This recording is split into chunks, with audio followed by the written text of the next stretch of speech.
I'm just gonna, I'm sorry. Do it here. Yeah, All right.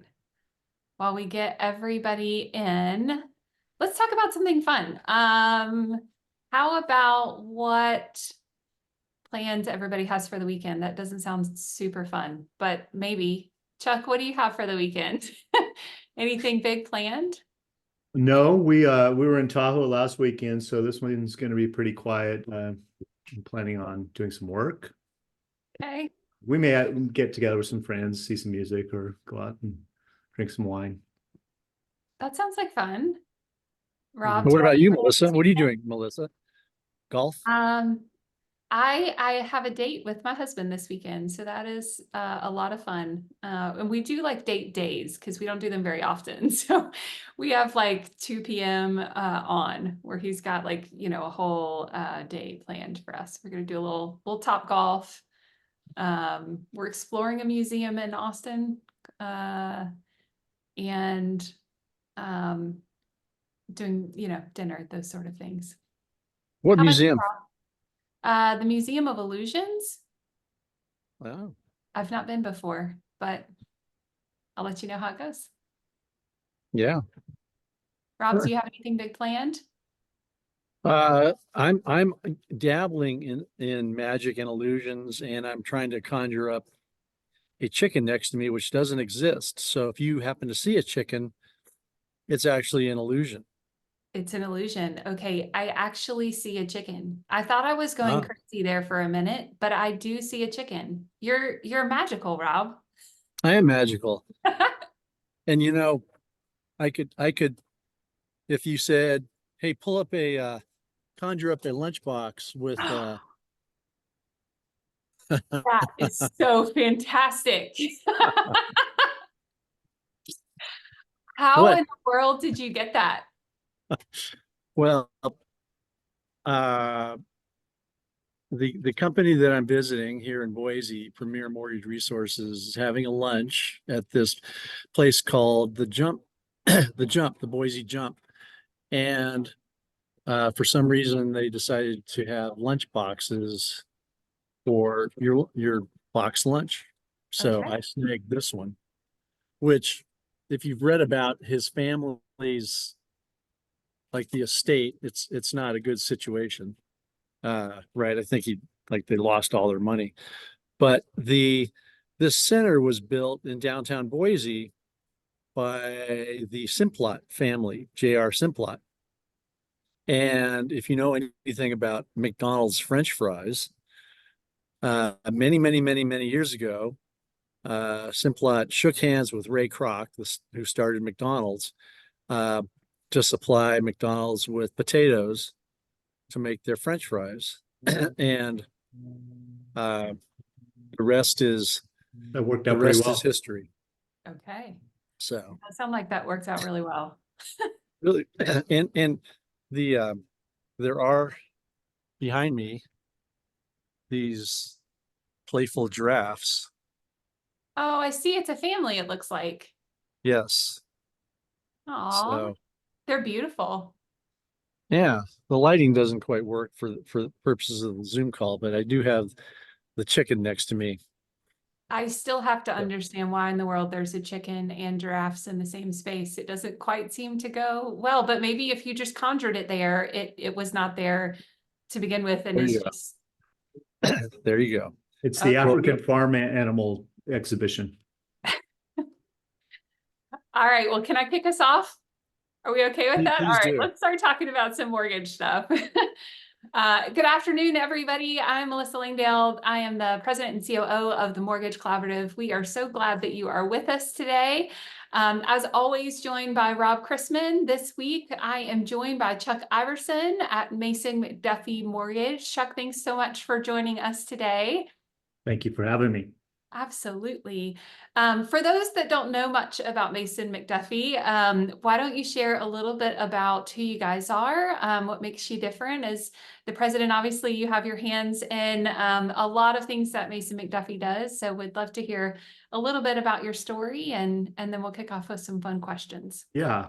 So we like to call it Mason Mac. So Mason Mac has really has a storied history. It was part of a real estate development group, from the early 1900s, actually, here in the Bay Area. They didn't do mortgages at inception, but Rob, the Bay Area, so they developed a lot of the Piedmont, kind of around UC Berkeley, some of the really nice neighborhoods around there, way back, and really grew it and started a mortgage arm in the late 40s.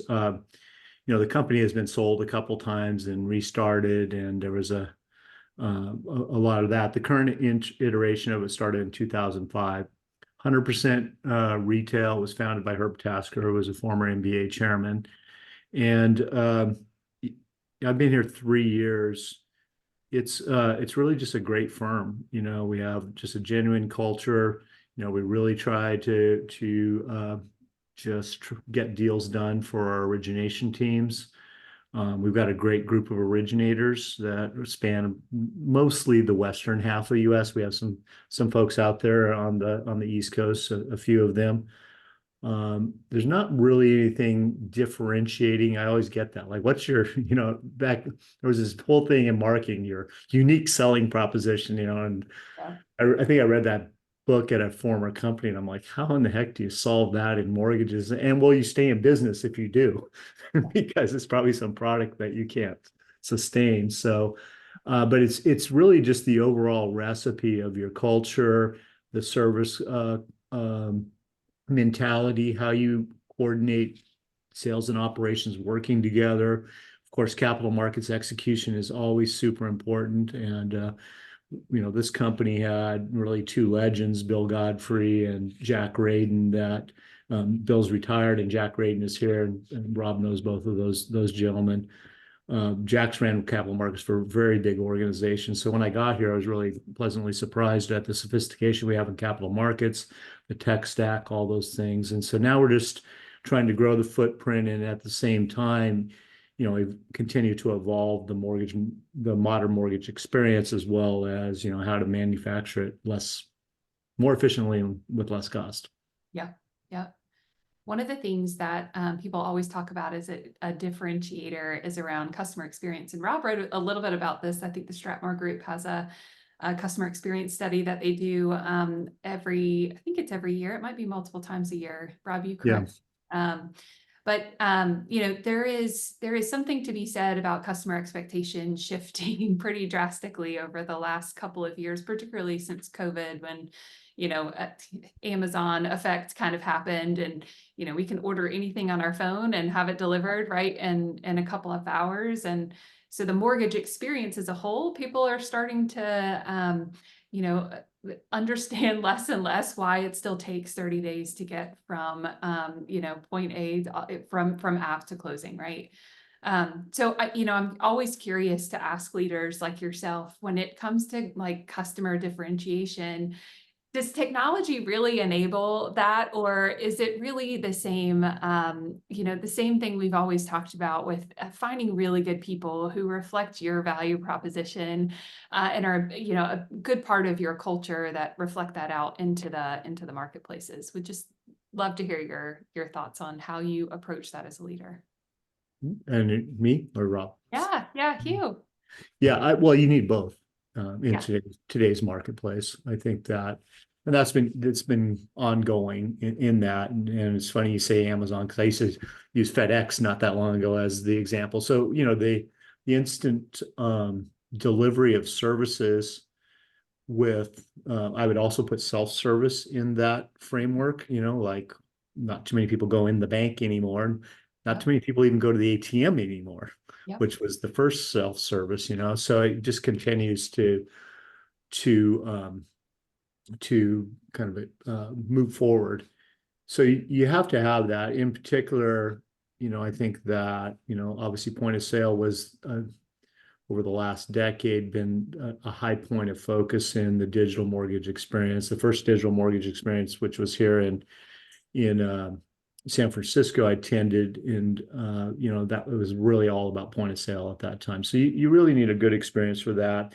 I think that certainly if you look at, well, almost all generations expect to be able to do things online, but they also, when it's something very important like a mortgage, they want to talk to people, they want guidance, they want that trusted experience on there, depending on how many times they've done mortgages. So we've got this vast differentiation in consumers too.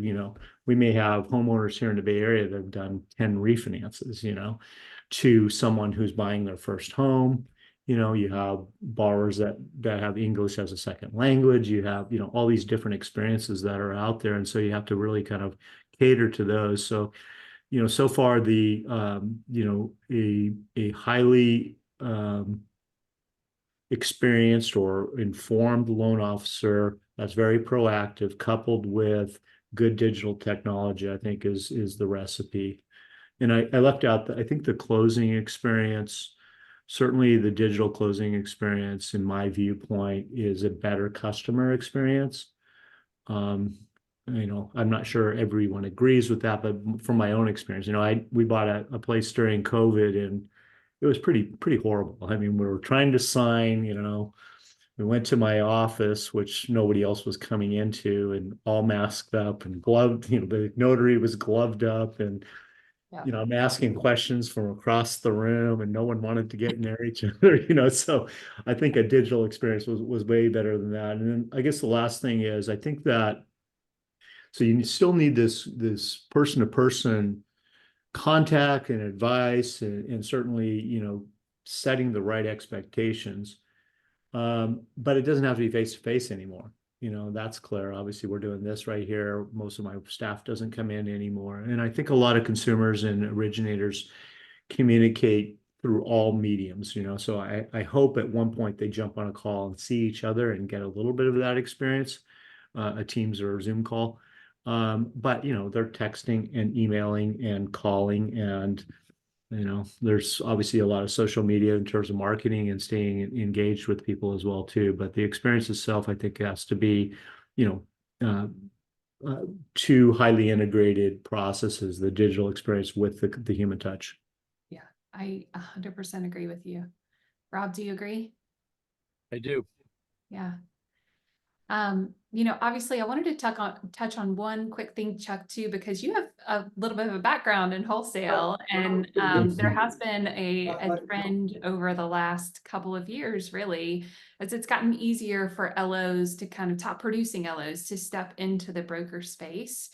With wholesalers kind of making the process easier and allowing for there to really not need to be a whole lot of overhead to step into that space.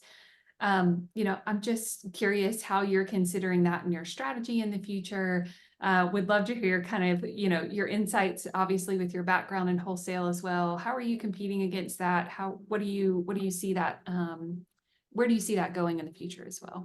Yeah, I would expect to see some further growth in the wholesale channel. When you're old enough, you see multiple trends, and I got to see the first trend towards wholesale, which, our company, my former company, Sierra Pacific, that I was at for a long time, we started retail, wholesale started growing, and we dabbled in it. And prior to the meltdown, we were 92% TPO at that time. And then, of course, the meltdown happened, and there was major legislation that changed the process. One in particular, which I don't think people talk about, is HVCC, because you couldn't order your own appraisal anymore. So you had to rely on, so you had to pick your lender as a loan officer before you, right at the inception. So, retail really took off at that time. And in some ways, with a lot of the correspondent lenders, it was kind of like wholesale in a retail environment. Optimal Blue made it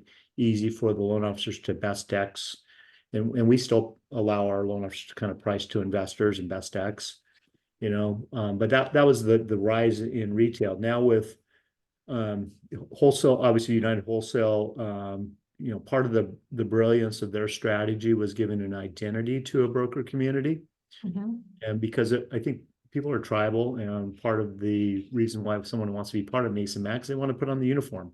Hopefully they feel great about that, right? So there's that piece of it, and I think that's been part of their strategy. And obviously, they've had wild success on the whole thing and are driving the channel in a lot of ways. But there's still, one of my experiences was we had at my former company, we had wholesale and retail right next to each other in these branch programs. And after the meltdown, we had people convert from being a broker to a retail branch.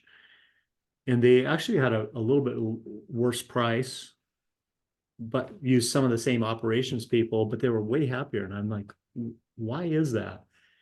And it came down to predictability. I mean, predictability, trust. So in a retail environment, and I suspect a lot of at least the more successful brokers kind of hone in on a couple of places that they really get to know, and you get to know the staff, you get favors because this process is not always a straightforward one. And so you kind of, have to look at that piece of it because you want to, and when it comes to a transaction as a loan officer, you can't be 9 for 10. You have to be 100% on your transaction. So you have to have whatever comes out of your mouth has to happen. That's kind of the value you have to the street as a loan officer. So if you're going to do that in the broker space, you better know your partner very, very well, right? Especially with all your purchase transactions. In retail, of course, we got our guys' backs, and that's really how we want to engineer everything around it. Now, to compete with TPO, there's a few notable differences. I would say, housing finance agencies, i.e. bond programs, which some people don't like to do, but I view it like that's part of our service platform. If I don't want to do those, then why would my LO go be, a broker?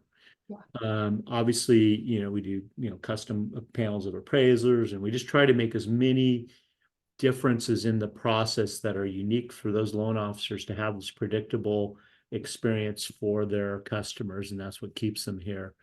The challenge is that, as you pointed out, it's competition. Things get better, right? And so, in the TPO space, technology has gotten better, the processes have gotten better.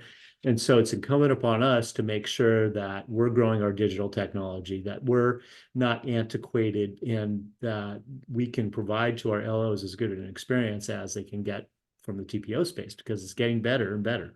So it's going to be exciting going into the future.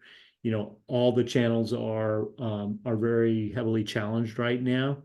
But that's going to change here in a couple of years, and we'll see what happens. I lost my train of thought. I had one other kind of point on that, but maybe I'll think of it in a little while. That's great. All right. I'll shift gear just a little bit for us, but really, I hear from leaders like yourself almost every day about the rising costs of, credit and verification solutions. How are you considering those things in your strategy in the coming year? Well, the first thing I did was Sarah hooked me up with some TMC conversations, and I listened to a number of conversations, and I of course everyone here is part of the collaborative, but it's just so valuable to hear every other company's experiences and for all of us to share openly and what's working and what's not working. So we're we're down the journey a ways. I think there's probably people on the call that are farther than Mason Mac on this, but let's start with credit. It was very disappointing, the change in the soft pull pricing structure, because the agencies had just it got piloted. I think it might have even been piloted with some wholesale companies, but it was piloted to use the soft pulls, which our originators love primarily because the lack of sale of trigger leads on these credit pulls. So, which is one of the most I want to say abhorrent, but my least favorite practices in the whole space. Yeah. Of consumers' credit being sold like that. But so we had applied for the Fannie pilot, and of course they delayed that for us, and then they said that we were going to roll it out. So I was excited, because we already had Freddie, now we have Fannie coming, and two things. Number one, the agencies, or I mean, the credit bureaus raised the price on the soft pulls, you know, doubling it basically. And it's an add-on cost is my understanding. So, you know, back in the Chuck origination dinosaur days, you know, there was an upgrade path from a tri-merge to a full RMCR. That doesn't exist any longer. So it's just additional cost to do the soft pull in front of it. So that was disappointing. Fannie and Freddie are not aligned either. So Freddie wants a 2 barrel, and then Fannie wants a 1 barrel with this trending, and it's just like, why? I mean, apologies to the agencies if they're on there, but also message, why would you not align that for your lender partners? Because now we have to have 2 different whole processes and cost structures Yeah. for us to distribute that out there. So We've having said all that, the cost of credit is still so high, and the pull-through rate. So if you look at pull-through from credit to funding, it's about 27% in our company. You know, it's still is better for us, you know, since we're not charging the consumers up front, which is a whole nother thought that's out there and probably should happen, is for us to do soft pulls up front and then order maybe at time of application um, the full credit report, and then run it and make sure that you're good there. And I think you still come out a little bit ahead on the whole thing. But you know, it's 1 borrower versus 2 borrower, and the math is it's not complicated, but it is complex on the whole thing. So that's what we're doing, is we're just looking at all those things and trying to build out best practices, and then get all of our branches and loan officers on the same page. Likewise with verifications, the work number is really expensive. There are some great providers out there that, you know, that have been talked about on many of the calls, you know, 3 in particular. So we've moved forward with one, but I wanted to hit the pause and really understand the behavior. So we've done analytics basically on our open pipeline, our canceled pipeline, and our funded pipeline to study which ones had verifications and which not. Does it vary by product? Because it should, but it doesn't in our case. So I'll tell you that. And because I didn't really want to drive up our verifications, you know, like roll out a new provider, and now we're doing it on 100% of the loans, and I just exacerbated my problem. So we're getting close to the finish line of figuring out, you know, what the strategy is going to be, but it will be with, you know, probably a waterfall provider as a first start. And we're not going to highlight it at this point in time because we usually get most of the verification income from the borrowers. It seems to be working. But we'll still have that modern experience out there, and there'll be borrower permissioned, you know, verifications as well as, you know, our the database. Yeah, So that's probably where everybody's at on the whole thing, you know, trying to figure it out. I think so. Rob, what are you hearing? Same thing. Very quiet today. What's that? Talking too You've been much. very quiet today. No, I'm riveted by. I mean, Chuck's nailing all the points. I mean, he's in the trenches. You know, he's running a independent mortgage bank in a very tough environment, and you know he's addressing the issues that he's facing. Yeah. The whole credit thing. You know, I started hearing about Chuck to hone in on one of your topics. I started hearing about, you know, having the borrower pay up front for their credit reports last year. Mm-hmm. And it's kind of like lowering LO comp. Oh, we need to lower LO comp. They make too much money, but nobody wants to be the first penguin in the water. And I personally don't think that charging a borrower up front for a credit report, hard or soft or whatever, is necessarily a bad thing, but it seems like companies are hesitant to do it because, oh, we'd lose the customer. Well, really, would you? So, but I haven't, and it is a huge sum for companies to spend when they close X percent of loans and they're incurring this cost themselves for all the loans that don't fund. And they've paid for the credit pull. So why not charge the borrower?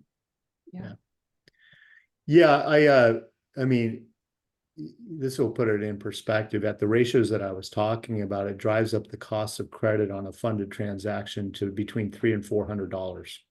Yeah. So, that's obviously 10 basis points Yeah. on a transaction. So all that has to go in, it either comes out of profits, not that there is any profits, but, or, or it comes, it has to be accounted for somewhere. So that's, that's interesting. You mentioned LO comp, Rob, and it's still much cheaper for the industry to pay a loan officer to bring them a transaction than to go out and advertise and try to get it through another conversion methodology. So that's not where I think we need to focus per se, but I do think we need to have optionality on the cost structures that drive in and give the LOs more choice in their competitive array. Because if you take, if I've got an assistant and I've got an office space and all these things, again, that could be 100 basis points of cost. So if you can provide some optionality to them of like, okay, you pick your expense structure and then you can, choose your commission or your competitive strategy. Now we always have to be mindful of fair lending issues and those types of things, but I see that again kind of goes towards the broker model as well too. And so I see more retail companies that are just like, what do how do you want to structure? How competitive do you want to be? Because you're a big piece of that, in your own compensation, but also your support structures around you. And I think when you start educating this is what I was going to say about the TPO versus retail. There's this deleveraging of expenses, right? And that's, why, with management and all these things. And of course, there was, a lot of social media chattered about this, right? Why pay, why is your price bad? Well, it's because of these guys, right? So there's a lot of analysis and shuffling of the deck going on in this kind of deleveraging of expenses and that stuff that's going on. So I think everybody has to be conscious of that, figure out your position, figure out your service strategy, figure out what's acceptable. You do have constraints. You can't just say, I'm going to be the Cadillac and charge for that, because you may not be able to, but maybe to this level you can, and there's people who want to pay for those services, right? So it's kind of an interesting time to go through this challenge. It's just gone on for a little longer than any of us wanted.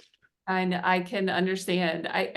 To me, the credit report charging up front, like you mentioned HVCC earlier, which changed like how we view when we charge for appraisals as well, right? A lot of times we wouldn't have borrowers pay until closing. Like there are a lot of lenders that have started to go ahead and make them pay for the appraisal at the time of the service, but appraisal portability came into play there too, where you can kind of transfer appraisals if need be too. So I wonder if there's some solution at the end of all of this that helps us to, I don't know, feel a little bit more comfortable with being able to charge for that up front, but also I wonder if there's a bigger solution like, a credit report portability that might be easier for us down the road. That's not a solution today, obviously, but if I think about it in regards to the appraisal, as long as the credit report is still, within the appropriate time frame, I don't know. We'll see if that ever comes to fruition. Yeah, well, Talk a hopefully we lot see about this. changes in that space, and certainly the trigger leads and selling of credit. I think it's being examined right now, so I sure hope that that we get some movement there. I see from Audrey. Hi, Audrey. That I think there's LOs that it's just getting comfortable with asking for it. We used to have to do that again back in the dinosaur days, and most consumers expect to pay for the services that they consume. So Chuck, don't be about charging up front for credit reports. There you that go. Healthy chicken. I mean, that guy looks very badass. That's a badass chicken right there. So be a badass chicken if you're going to be one, I guess. That's fun. All right, Rob, I've been asking all the questions today. We've got time for one more question. Do you want to finish this out? Well, Chuck, where are rates going? No, I shouldn't. Either up or down. Yeah, up or down or staying the In any same. given day. Yeah. I was talking to a loan officer a little while ago at this event, and he had recently moved to Premier from Movement Mortgage.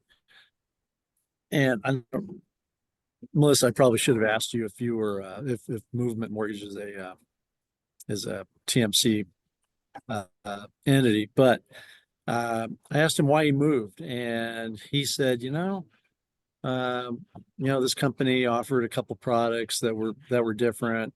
They offered, some services that were different.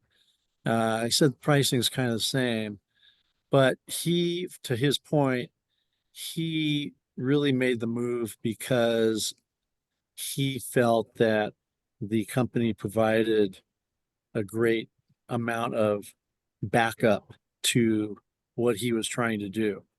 And he was telling me, I can, it doesn't have to be the best price.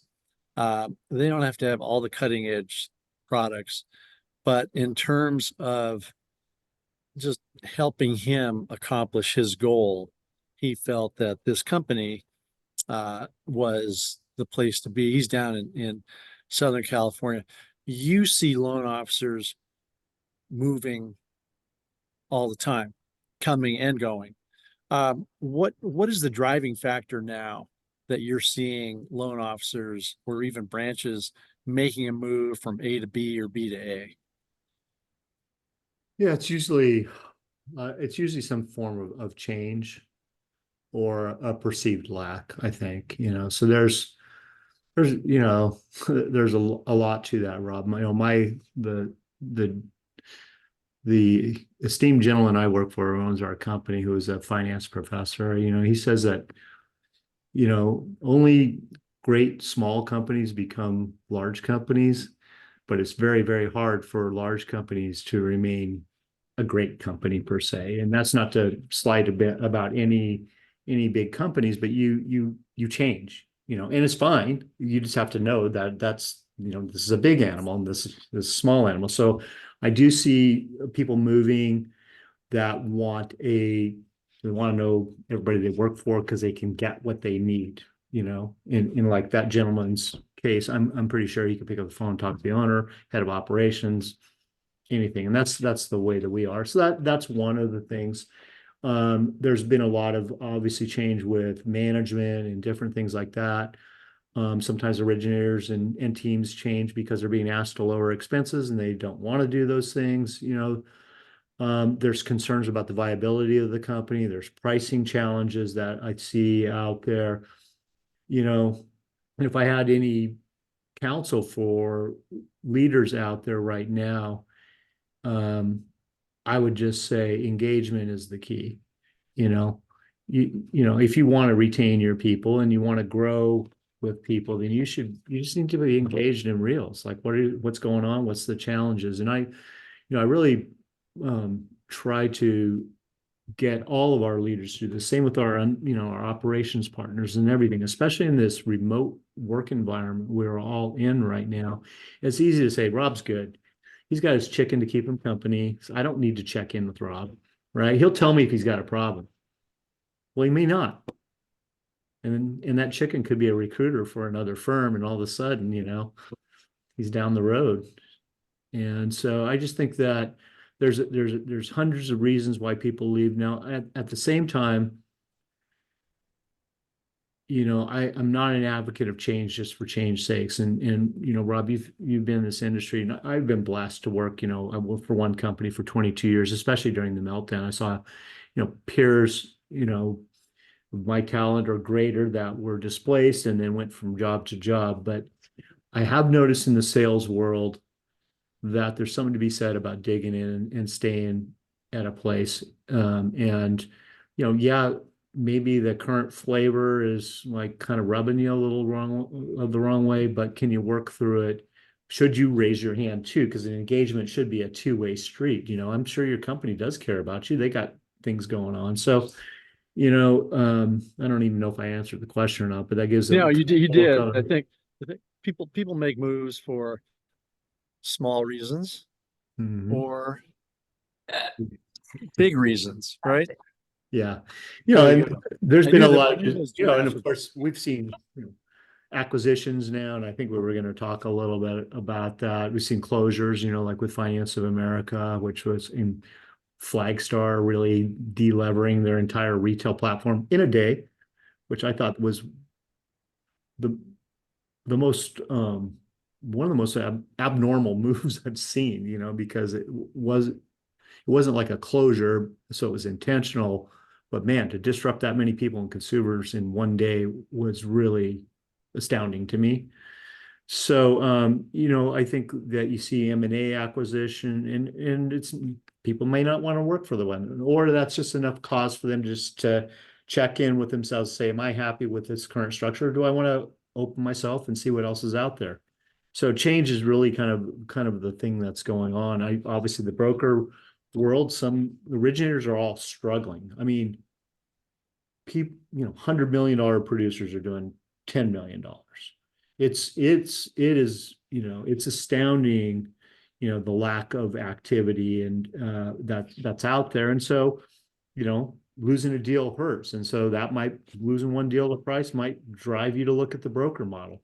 Now, is it going to be the panacea or not? Because it doesn't manufacture more deals, and then you lose some other things there, and you're paying other costs there. So there's a lot to think about. It should never be a knee-jerk reaction. It should be well studied and thought through, because it's your career. But there's a lot going on in the industry, and will continue to be, I think, for the next Yeah. few years. I agree completely. All right, Rob, since you had show and tell with your animals, apparently I have a co-host today. Would y'all like to meet her? Her name is Nana. Yeah. Leanna. And she just went to go lay down. Hold on. Okay. So this is Nana. Nana is a Saint Berdoodle. And A what? A Saint Berdoodle.